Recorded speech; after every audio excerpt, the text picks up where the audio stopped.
시편 84편 1절로 12절 말씀 우리 함께 합독하겠습니다. 만군의 여호와여, 주의 장막이 어찌 그리 사랑스러운지요. 내 영혼이 여호와의 궁정을 사모하여 세약하며 내 마음과 육체가 살아계신 하나님께 부르짖나이다. 나의 하나님, 만군의 여호와여, 주의 제단에서 참새도 채집을 얻고 제비도 새끼들 보금자를 얻었나이다. 주의 집에 사는 자들은 복이 있나니 그들이 항상 주를 찬송하리이다. 주께 힘을 얻고 그 마음에 시온의 대로가 있는 자는 복이 있나이다. 그들이 눈물 골짜기로 지나갈 때에 그곳에 많은 샘이 있을 것이며 이른 비가 복을 채워주시나이다.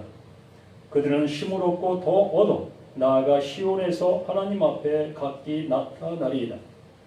만군의 하나님 여호와여, 내 기도를 들으소서. 야곱의 하나님이여, 귀를 기울이소서. 우리 방패이신 하나님이여, 주께서 기름 부으신 자의 얼굴을 살펴보소서. 주의 궁정에서 한 날이 다른 곳에서 1000날보다 나은즉 악인의 장막에 사는 것보다 내 하나님의 성전 문지기로 있는 곳이 좋사오니 여호와 하나님은 해요 방패시다. 여호와께서 은혜와 영화를 주시며 정직하게 행하는 자에게 좋은 것을 아끼지 아니하실 것이니이다. 만군의 여호와여, 주께 의지하는 자는 복이 있나이다. 아멘. 만군의 여호와,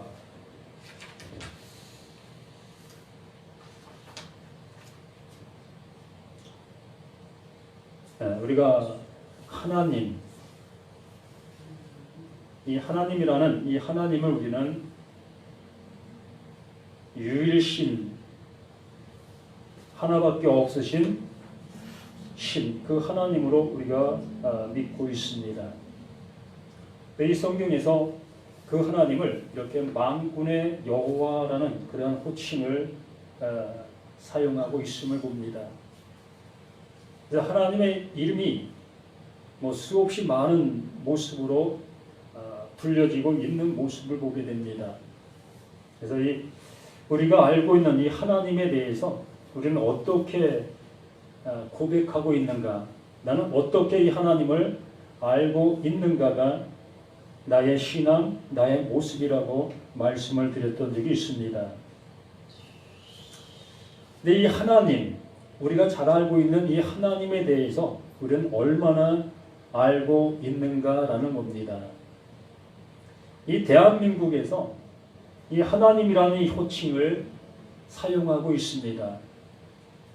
미국에 가면 하나님이라고 얘기한들 그들은 누구를 얘기하는지 전혀 알지 못합니다. 또 중국에 가서, 또 일본에 가서, 또 아프리카에 가서 이 하나님이라는 이름을 우리가 아무리 얘기한들 그들은 알아듣지를 못합니다. 오로지 이 대한민국에 사는 우리들만이 이 하나님은 이 성경 속에 나와 있는 엘로심, 그 하나님이다라는 그런 호칭의 모습으로 부여받은 겁니다. 그러므로 내가 알고 있는 이 하나님은 이 성경상에 나와 있는 그 엘로심, 그 하나님, 그 하나님도 아니라는 겁니다. 그냥 우리가 이 호칭을 하나님이라는 그 호칭으로 부르고 있는 거예요. 그렇기 때문에 우리들이 알고 있는 이러한 모든 것들이 얼마나 참 무지한 모습으로 이런 것들을 사용하고 있는가라는 겁니다. 이 하나님이라는 이 호칭이 옛날 우리 대한민국, 조선 또한 그 이전 아주 오랜 세월 속에서 토속신앙, 토속신으로 섬겨왔던 신이었습니다. 하나님으로 불렸던 것이 아니고 하늘님으로 불려왔던 토속신의 하나였던 것입니다. 이렇게 토속신의 그 모습 속에 있었던 그 모습이었는데 이 선교사들이 이 대한민국이라는 이 땅에 복음을 들고 이 성경을 들고 찾아오게 되었지요. 어디를 거쳐? 중국을 거쳐서 이렇게 이 대한민국에 오게 되어지니 이 대한민국에서 그 하나님을 어떻게 호칭할까? 참 난감한 그 모습이지요. 그러니까 중국에서 이렇게 가지고 온 그 모습을 그대로 천주라고 할까? 천주님이라고 할까? 아니면 상제라고 할까? 이러한 여러 가지 그 호칭들이 그들에게 있었던 것입니다. 그래서 이것저것 많은 것을 열거하는 그러한 모습 속에서 이 대한민국에서 옛날부터 오랜 전부터 그 하늘을 섬기고 있는 그러한 그 토속적인 그러한 신앙이 있었기 때문에 하늘님은 어떻겠습니까? 라는 그러한 그 제안이 그 중에 하나 있었던 것이지요. 그래서 상제, 천주 뭐 이러한 그 모든 것도 있었지만 하늘님으로 하는 것이 좋겠습니다. 라는 그러한 결론을 얻어 하늘님으로 이 하나님의 호칭을 불리우게 된 겁니다. 그래서 옛날 이 초대 대한민국 기독교의 이 성경책의 모습에서는 하늘님으로 기록이 됐던 거예요. 그러한 그 시간이 지나 점차로 변화되어 하나님으로 합시다. 하늘님과 하나밖에 없는 유일신이라는 그 개념을 합쳐서 하나님으로 합시다. 라는 그러한 모습으로 하나님이라는 이름이 불려지게 된 겁니다. 그러면 이 성경성에 나타난 그 엘로심, 그 엘로심이라는 그 이름의 호칭이 이렇게 하나님이라는 이름의 호칭으로 바뀌어져 있는 그 모습입니다. 저는 이런 호칭이 뭐 잘못됐다, 옳다 이런 얘기를 하는 것이 아니라 그 엘로심이라는 그 이름이 무엇으로 불린다 할지라도 상관이 없다는 거예요. 천주님으로 불린다 한들, 상제라고 불린다 한들, 또 하늘님으로 불린다 한들, 또 하느님으로 불린다 한들, 또 하나님으로 불린다 한들 거기에는 큰 의미가 없다는 거예요. 이걸 하나의 호칭으로 우리가 만들어 쓰고 있는 것이기 때문에 그 호칭 때문에 시험에 들 이유는 없다는 겁니다.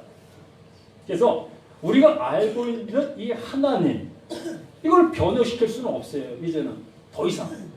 이미 우리는 엘로힘, 그 하나님을 우리는 그 하나님으로 내 머릿속에 내 모든 것 속에 인지되어져 있기 때문에 그 하나님을 통해서 진짜 그 하나님을 알아가는 것이 우리에게 중요하다는 겁니다.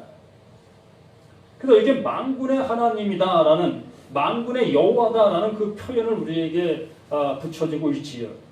그래서 이 만군이라는 그 의미는 우리가 그 시골에 가면은 나뭇가리라고 얘기하죠. 나뭇가리. 또 집은 집더미, 더미라고 얘기하고 이렇게 풍성하게 쌓여져 있는 것, 그러한 것들을 더미 또한 뭐 집가리 뭐 이러한 모습으로 우리가 옛날에 호칭을 불러왔던 그 모습이지요. 그래서 이 만군이라는 것이 그러한 의미를 포함하고 있고 또 군대적인 모습으로는 이 군대적인 그 모습, 싸움할 수 있는 군인들의 그 어떤 모임체, 이런 의미를 이 만군이라는 그 표현이 가지고 있습니다. 그러면 이 덤이라고 한다 할지라도 이 덤이라는 것은 낱개 하나하나가 모여서 큰 몸체를 이루는 것이 덤이지요. 그러면 그것을 우리가 하나의 연상을 두고 생각을 해본다면 그 여호와가 하시는 일이 뭐다? 그 일을 하신다는 거예요.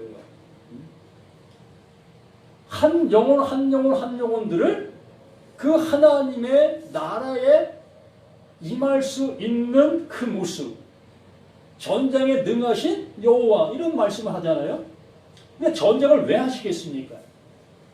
전쟁을 하시는 그 모든 이유는 그 하나님의 나라 백성 되게 하시기 위해서 전쟁하는 거잖아요. 이러한 모습 속에서 이 만군의 여호와라는 그 표현을 이 시편 84편에 많이 기록해 놓고 있습니다. 그러므로 이 만군의 여호와여 이러한 표현 앞에 뭔가가 존재하고 있어야 한다는 거예요. 바로 나라는 내가 그 만군의 여호와 그 하나님이 하시는 일들 속에 포함되어져 있는 내가 돼야 한다는 얘기입니다. 하나의 낯가리 하나가 이 더미가 되어지는 내가 돼야 한다는 얘기지요. 흩어져 있는 그러한 존재로 남아있는 것이 아니라 그 하나님께서 나를 모시는 그 몸의 자리에 내가 가야 한다는 거예요. 있어야 한다는 얘기입니다. 그것을 이루시는 그 하나님, 그 만군의 여호와, 그 일을 하시고 계시다. 그럼 누구와 같아? 그 예수가 하시는 일과 같다는 얘기입니다. 예수가 이 땅에 왜 오셨습니까? 그 하나님의 백성을 그 하나님의 나라로 이끄시기 위해서 그 예수가 오신 겁니다. 우리는 그 하나하나 흩어져 있는 우리들 존재 우리들이었습니다. 하나님에 대해서 전혀 알지 못했던 우리들. 그러므로 그 하나님께서 예수를 보내어 못하는 거예요? 전쟁하는 거예요. 싸우시는 거예요. 누구와? 나와. 나라는 존재와 싸워 그 하나님이 이기시는 그 모습으로 그 더미를 만들어 가시는 겁니다.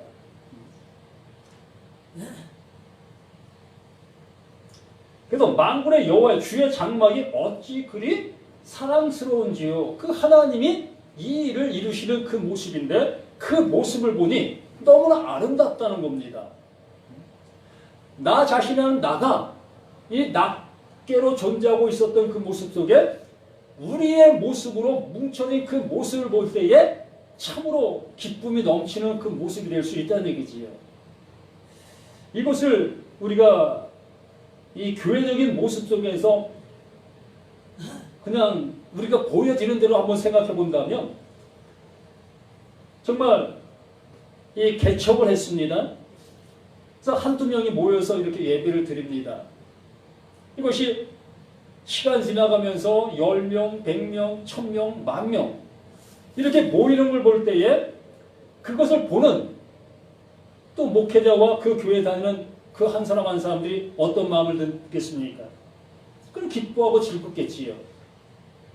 이렇게 우리는 이 내 눈에 보여지는 그러한 현상들을 보면서 그걸 통해 기뻐하는 그 모습이 되어지지만 여기서 말하고자 하시는 그 하나님께서는 내 눈에 보이지 않는 그 모습이지만 그 하나님께서는 이 일을 이루신다.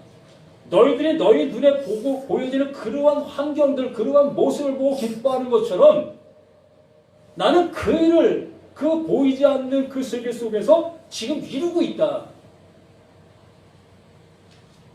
거기에 내가 한 모습이 되어지고 있느냐가 중요하다는 겁니다. 이렇게 보여지는 교회 속에 내가 한 무리가 되어져서 그 1000명 중에 내가 하나가 포함되는 그 모습, 이것은 보여지는 그 환경 속에서 우리가 기뻐할 수 있는 모습이라는 겁니다. 그런데 그 하나님께서 보이지 않는 세계 속에서 내가 거기에 포함되어져 있는지는 누구만 안다? 그 하나님만 안다는 겁니다.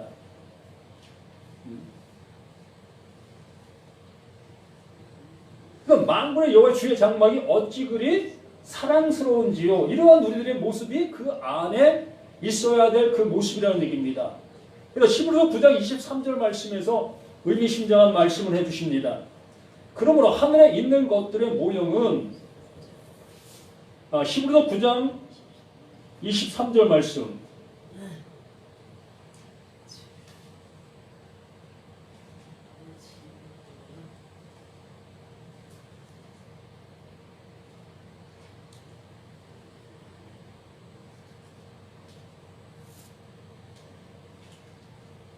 그러므로 하늘에 있는 것들의 모형은 이런 것들로서 정결하게 할 필요가 있었으나 하늘에 있는 그것들은 이런 것들보다 더 좋은 제물로 갈지니라. 땅에 있는 그 모든 것들을 무엇으로 속량했었습니까? 짐승의 피로 속량을 했었던 겁니다. 이렇게 땅에 있는 모든 것들은 짐승의 피로 이렇게 속량해졌던 그 모습이었는데, 근데 여기 말하는 것처럼 하늘에 있는 것들의 모형, 이런 것들로서, 이런 것들이 바로 그 짐승의 피입니다.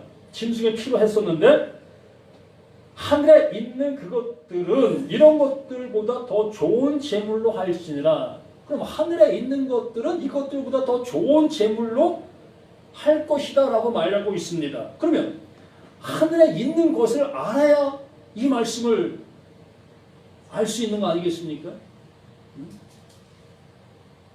하늘에 있는 것을 우리가 알지 못하면 이 말씀을 도저히 이해할 수도 없고 알 수도 없는 겁니다.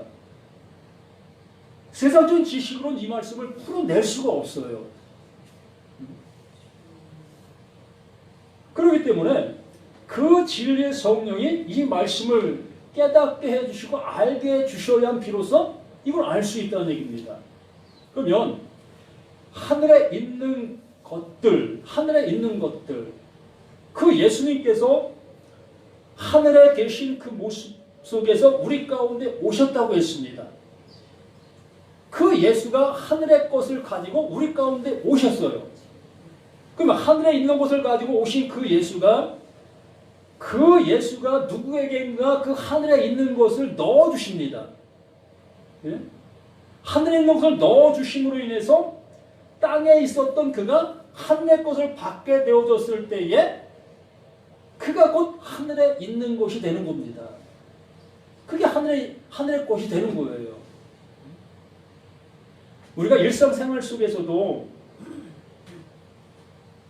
집이 없이 이런 뭐 전세, 사글세 이렇게 전전긍긍하며 살아갔던 그에게 누군가를 통해서 새 집을 지어지게 되어졌고 그 지어진 집이 내게 선물로 주어지게 되어졌습니다. 그러면 그 전까지만 해도 나는 전세, 사글세, 남의 집에서만 늘 생활했던 나 자신이었습니다. 그런데 내가 그 새 집, 나의 집으로 들어가는 그 순간 나는 그 집이 나의 집이 되는 거예요. 그 집에 속한 자가 되는 겁니다. 분명히 나는 밖에 사글세, 월세를 살던 나였습니다. 그러한 나였었는데 어느 순간 내가 집을 얻게 되어지고 그 집에 들어가는 그 순간 나는 그 집에 속한 자, 나의 집 속에 속한 자가 되는 겁니다. 그러므로 그 예수가 하늘의 것을 가지고 우리 가운데 오셔서 그 하늘의 것을 나에게 넣어주시게 되어지면 그것을 알게 되어지는 그 모습 속에 나는 하늘의 것이 되어지는 거예요. 그러면 하늘의 것이 되어지는 그 순간 이제 하늘의 것들로 깨끗함을 입어야 한다는 얘기입니다. 그게 뭐예요? 하늘에 있는 그것들은 이런 것들보다 더 좋은 재물로 할지니라. 더 좋은 재물이 어떤 것이었느냐는 거예요. 짐승의 재물, 땅에 속한 것들은 짐승의 재물로, 짐승의 피로 이것을 했었습니다. 그러나 하늘에 속해 있는 이것들은 하늘의 것, 그 예수 그리스도를 통해서 그 예수의 피로 속함을 받는다는 얘기예요.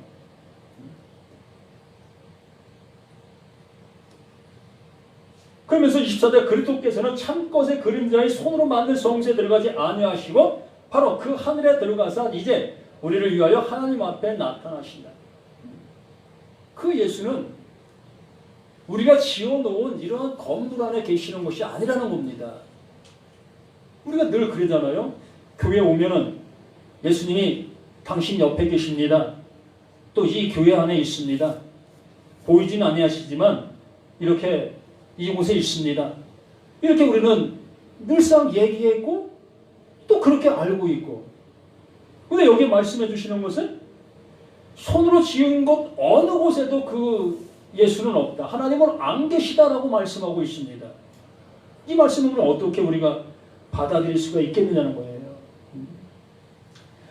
하나님은 그 하나님 말씀 안에 존재하고 계시는 거예요. 그 말씀과 함께 있는 겁니다. 그러면 그 말씀이 내 안에 존재하고 있다면 그 하나님이 어디에 계시는 거예요? 내 안에 계시는 거예요. 그 말씀과 함께. 그 말씀의 내용, 그것이 하나님이시라는 겁니다. 그것을 이루시려고 하시고 계시는 것이 하나님이시니까. 근데 우리는 늘상 보여지는 그것들 속에서만 그 하나님을 찾으려고 하니까 못 찾는 거예요. 늘 헤매고 있는 것입니다.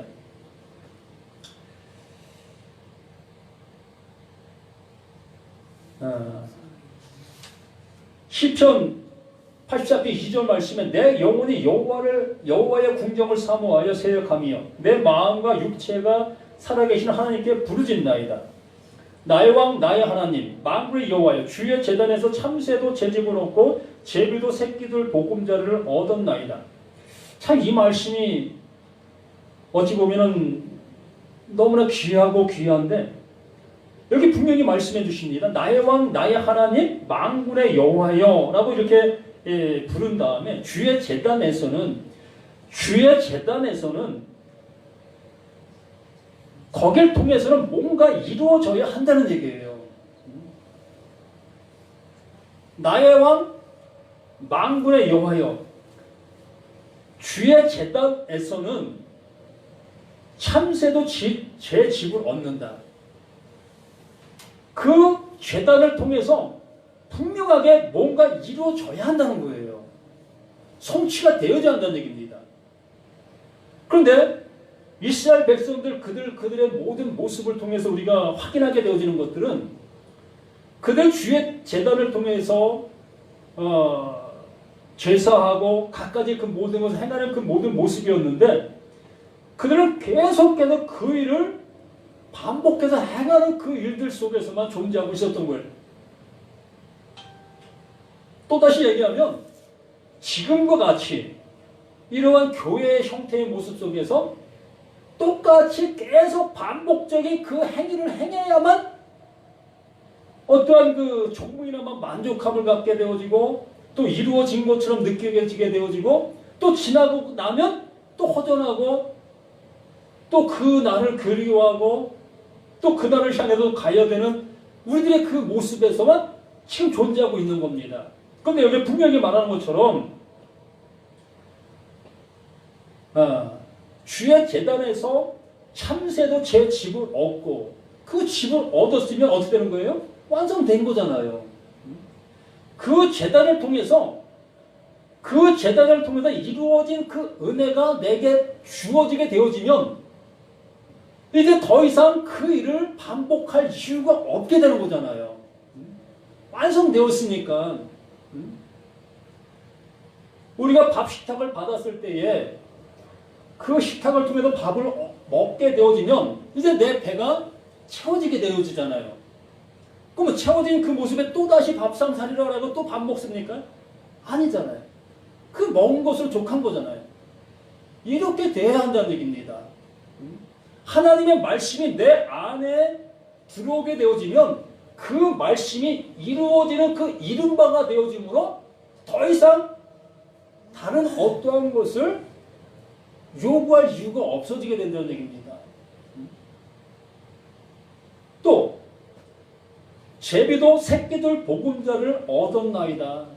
완성이잖아요. 네. 근데 마태복음 8장 20절 말씀.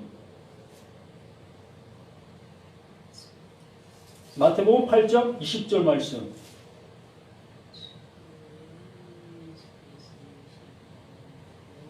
예수님께서 우리 가운데 오셔서 이런 말씀을 해주십니다. 예수께서 이르시되 여우도 굴이 있고 공중의 새도 거처가 있으되 인자는 머리 둘 곳이 없다 하시더라.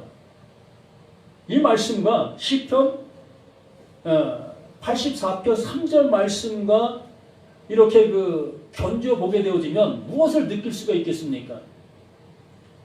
그 제단을 통해서 참새도 집을 얻었습니다. 또 제비도 자기 새끼들 보금자리를 얻었습니다. 근데 여기에 마태복음 8장 20절 말씀에서는 그 예수가 우리 가운데 오셨는데 머리 둘 곳이 없다라고 말씀해 주시고 있습니다. 그럼 이것과 이것을 대조해 본다면 우리는 무엇을 느낄 수 있겠냐는 거예요. 자, 시편 84편의 거기 말씀도 하나님이 이루시는 그 일입니다. 제단을 통해서 난 이러한 일을 한다. 이렇게 나는 하고 있다라는 것을 이렇게 시편 기자를 통해서 말씀해 주시는 것이지요. 그러면 그것을 이루시기 위해서 보냄받은 그 예수가 우리 가운데 오셔서 하시는 말씀이 나는 머리 둘 곳이 없다. 머리를 넘겨줄 곳이 없다라고 말씀을 해주시는 거예요.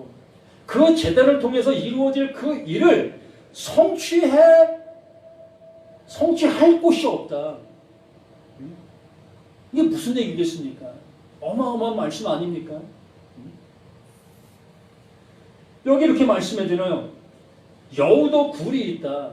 그 여우도 굴이 있어서 거기 들어가서 살아간다. 또 공중의 새도 거처가 있다. 이렇게 있어야 한다는 얘기예요. 지금까지 너희들은 하나님의 말씀이라는 것을 듣고 있었지 않느냐? 그 수없는 말씀들을 너에게 하고 계셨는데, 해 주셨는데 너희는 아직도 거처가 없지 않느냐? 너희들은 아직도 힘을 얻지 못하고 있지 않느냐? 그러한 너희들을 향해서 내가 왔는데 너희들에게 내 머리를 넘겨줄 곳이 없어. 이 말씀이 우리에게 들려진다면 내 모습이 어떠하겠느냐는 거예요. 우린 이것을 이렇게 설교들 많이 하지요.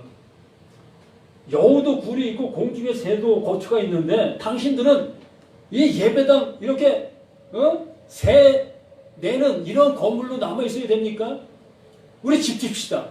교회 집시다. 이렇게 이 말씀을 설교하잖아요. 예수님이 거처할 곳을 우리가 만들어 드려야 되지 않겠습니까? 이게 말이 됩니까? 그 예수님은 이 손으로 만든 곳에 아니 계시다고 말씀하셨는데 거긴 내가 들어갈 곳이 아니다라고 말씀해 주시고 계시는데 이러한 말씀들을 교회 짓는 그곳이 이 말씀이라고 생각하면서 이 말씀을 설교하고 있다면 또 이 말씀을 듣고 있다면 무슨 얘기를 듣고 있는 것입니까? 그걸 듣고 어떤 사람은 마음에 부담을 들고 부담을 갖고 집을 팔아 교회 짓는데 내놓잖아요. 얼마나 미련한 겁니까? 그렇게 하는 사람을 향해서 박수 치면서 저 사람 본받으십시다. 저 대단한 믿음, 저런 믿음을 가져야 합니다. 이렇게 설교하고 있는 목사들 그게 맞습니까?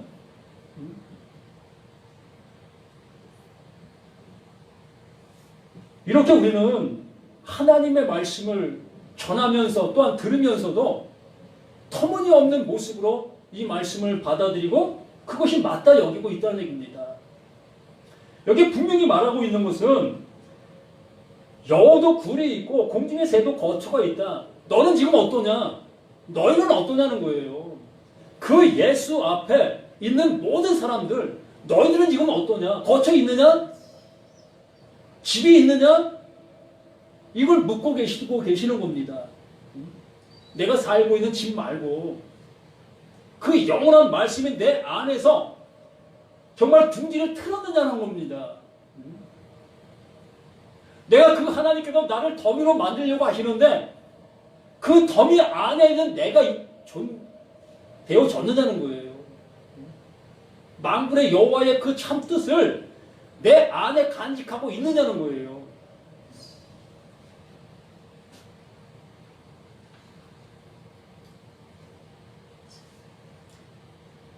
마태복음 23장 37절 말씀.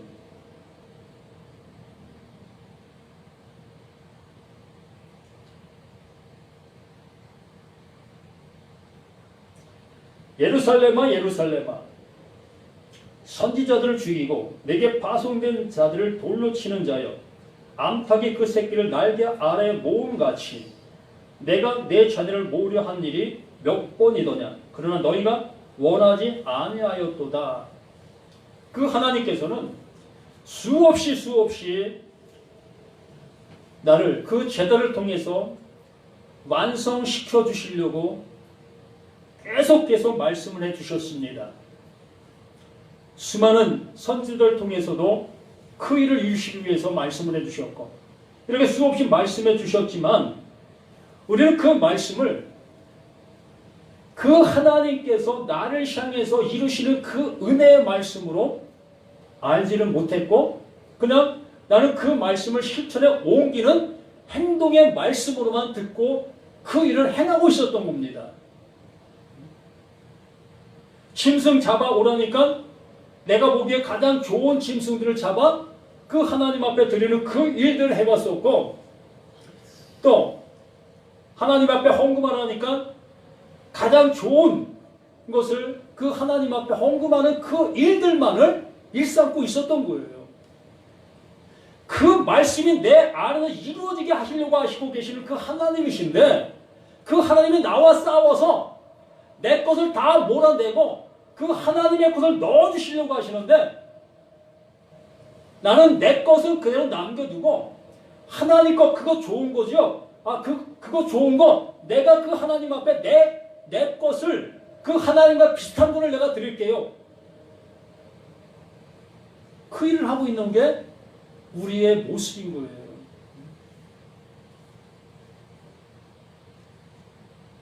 이렇게 하나님 우리를 수없이 우리를 그 덤이 삼으시려고,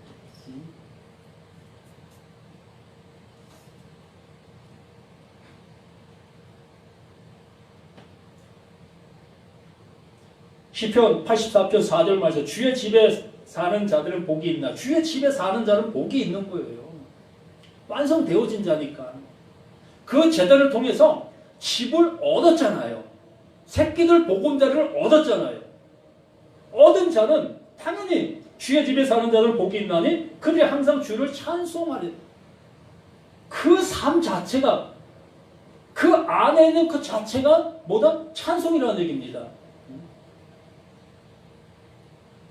5절에 주께 힘을 얻고 그 마음에 시온의 대로가 있는 자는 복이 있다. 당연한 것이잖아요.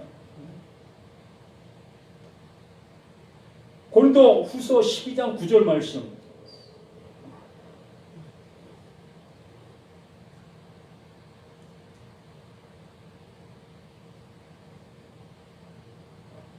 고린도 후서 12장 9절 말씀, 나에게 이르시기를 내 은혜가 내게 족하도다.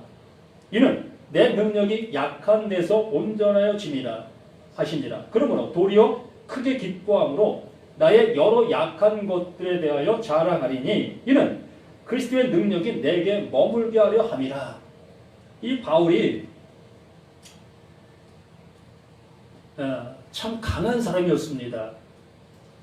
그 사울의 그 모습 속에서 하나님의 것을 가진 강한 사람이었어요. 무엇을 가졌습니까? 그 말씀을 가졌던 사람입니다. 하나님의 그 말씀의 능력, 그 권세를 그 사울의 그 모습 속에 갖고 있었던 거예요. 그래서 그 사울은 기세등등한 모습으로 그 하나님의 주신 그 능력, 그 권세를 그 믿지 않는, 그 하나님을 바르게 섬기지 않는 그들을 향해서 마구 휘둘고 살았던 그 사울이었습니다. 그러한 자가 그 예수를 만나게 되어짐으로 어떠한 자로 변화되게 됩니까? 가장 힘없고 나약한 자. 이렇게 그 자신이 얼마나 힘없고 나약한 자인 것을 비로소 알게 됐습니다. 이렇게 알게 된 그가 이 말씀에 고백을 하는 거예요. 나에게 이르시기를 내 은혜가 내게 족하도다. 나의 그 연약함을 알게 되어지니 그 하나님께서 내게 그 연약한 자에게 주시는 그 은혜를 알게 되어진 것이라는 것이지요. 그래서 내 능력이 약한 데서 온전하여짐이라. 예전에는 내가 강한 그 모습 속에 하나님의 능력을 힘입어 그 능력의 권세를 사용했는데, 이제는 내가 약한 나에게서 하나님의 능력이 내게 그대로 입혀진 그 모습 속에 하나님의 능력이 나타난다는 얘기입니다. 거꾸로 된 것이죠.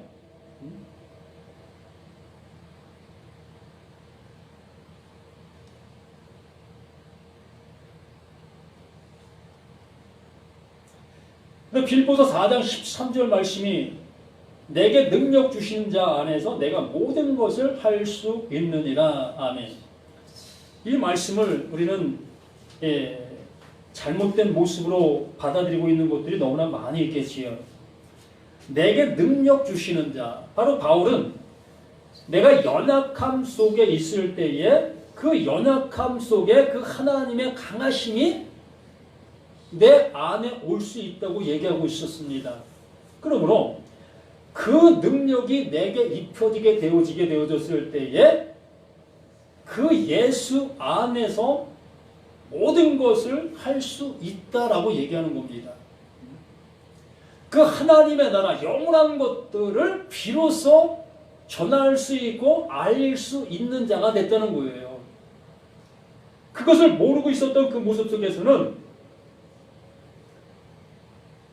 그 하나님, 그 율법이라는 그것, 그 하나님의 그것을 가진 그 권세로 그 일들을 행했었는데 이제 나는 없어지고 내 안에 계실 그 진리의 성령을 통해서 그 일들이 이루어져가는 그 모습이 되어지게 된다는 얘기입니다. 나는 없고 이제 그 예수님만 드러나는 그 모습이 되어진다는 것이에요.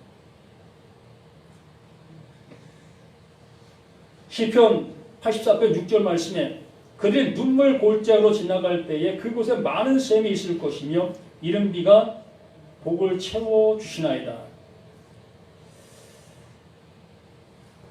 하나님의 크신 사랑이 우리에게 입혀지게 되어졌을 때에 비로소 우리는 그 은혜가 무엇인지 알게 되어집니다. 그 전까지는 우리의 수고로 그 하나님을 향해서 열심을 낼 수밖에 없었지요. 나의 좋은 것을 드리는 것이 그 하나님이 기뻐하시는 것이라 여기면서 그 일을 행해 왔습니다. 그런데 하나님의 은혜를 알게 되어지니 나의 것을 받으시려고 하시는 그것이 아니라 하나님의 것을 나에게 주시려고 하시는 그 하나님이심을 알게 되어진다는 얘기지요. 이렇게 그러한 모습이 되어졌을 때 그들이 눈물 골짜기로 지나갈 때 그곳에 많은 샘이 있을 것이며 이른 비가 복을 채워주시는 하나님께로부터 내려오지는 그 은혜, 그 복을 받게 되어진다는 얘기입니다. 요한복음 16장 33절 말씀에서도 이것을 너희에게 이르면 너희로 내 안에 평안을 누리게 함이라. 세상에는 너희가 환난을 당하나 담대라 내가 세상을 이기었노라 하시니라. 우리는 하나님께서 내게 영원한 은혜를 주시기를 원하고 계시고 그것을 주시고 계시다라고 말씀해 주시고 있습니다. 그런데 우리는 그 은혜를 받는 그 모습 속에서 이제 세상 것을 이루어지게 되어지는 그 모습이 되어집니다. 보여지는 그것들로 그 하나님을 기쁘시게 하며 또한 나의 신앙을 이렇게 돋보이게 하려 하는 그 모습 속에 우리는 신앙생활을 해왔던 것입니다. 근데 그러한 일들이 얼마나 부질없는 것인 것을 알게 되어지는 그 모습. 그러므로 우리는 이 세상 속에서 그러한 모습으로 환난을 당하는 거예요. 하지 못하니까. 할 의미를 이제 못 느끼게 되어지니까. 그러나 내 육신적인 그 모습 속에서는 그러한 일을 계속 하고 싶어 하는 겁니다. 그런 거 못하게 하면 미칠 것 같은 거예요. 예를 들어 교회 나와서 이거 하나 저거 하나 그런 거 행해 나갈 때에 보람도 생기고 또 믿음이 성장하는 것도 같고 뭔가 하는 것 같은 그런 뿌듯함이 있잖아요. 그런데 그런 거 아무 의미 없습니다. 그런 거 안 해도 됩니다. 라고 하게 되어지면 뭐 의미가 없는 모습으로 신앙생활하는 것 같잖아요. 그게 환난이라고요.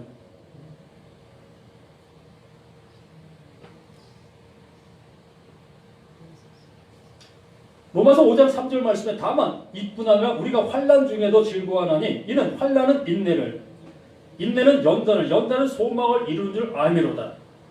소망이 부끄럽게 아니하면 우리에게 주신 성령으로 말미암아 하나님의 사랑이 우리 마음에 부은 바 되시니, 하나님의 것이 내게 부은 바 되어지는 그 모든 은혜, 그 은혜를 받을 수 있는 우리들 그 모두가 되어지셔야 하겠다라고 말하는 것입니다.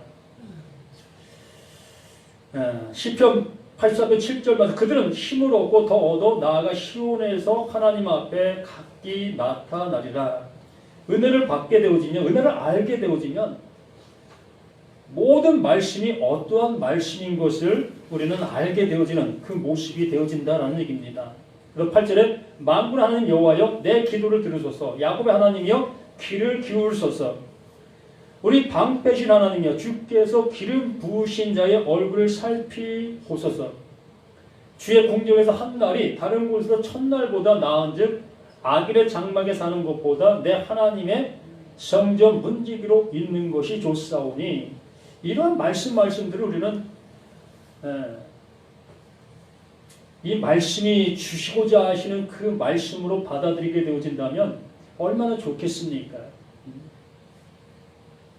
근데 이것들을 이 보여지는 세상에 이러한 교회들의 모습으로 바꿔놓은 그 말씀으로 받게 되어지니까 이 말씀 또한 곡해를 하게 될 수밖에 없지요. 주의 궁정의 한 날이 정말 그 제단을 통해서 이루어진 그 은혜를 알게 되어지면 그게 영원이라는 거예요. 그 예수 피가 나의 죄를 속한 것을 알게 되면 영혼으로 들어간 거잖아요. 영원한 속죄를 받은 거잖아요. 하나님의 아들이 되어진 거잖아요. 그 은혜를 안다는 거예요. 그 은혜 알면 뭐 다른 의미가 무엇이 있겠습니까? 그래 여호와 하나님은 해요 방패시라. 여호와께서 은혜와 영화를 주시며 정직하게 행하는 자에게 좋은 것을 아끼지 아니하실 것이니라. 만군의 여호와여 주께 의지하는 자는 복이 있나이다. 그 하나님 앞에 나아가고 또 나아간 그 자를 향해서 하나님은 그 은혜를 베풀어 주시고, 이러한 상호관계가 되어지게 되어지면 뭐 늘 기쁨 속에서 살아가는 그 은혜가 있는 우리 자신들이 되어지는 겁니다. 그러므로 만군의 여호와라는 그 의미를 우리가 바르게 안다면 정말 그 여호와, 그 예수 그리스도가 우리 가운데 오셔서 그 행하는 일이 무엇인지를 명확하게 알게 되어지고, 그 알게 되어진 그 세계로 내가 들어가게 되어진 것, 이게 한 더미, 하나님께서 이루시려고 하시는 그 나라 안에 속한 우리가 되어질 수 있다는 것을 잊지 아니하실 수 있는 우리 모두가 되시기를 예수님의 이름으로 부탁을 드립니다.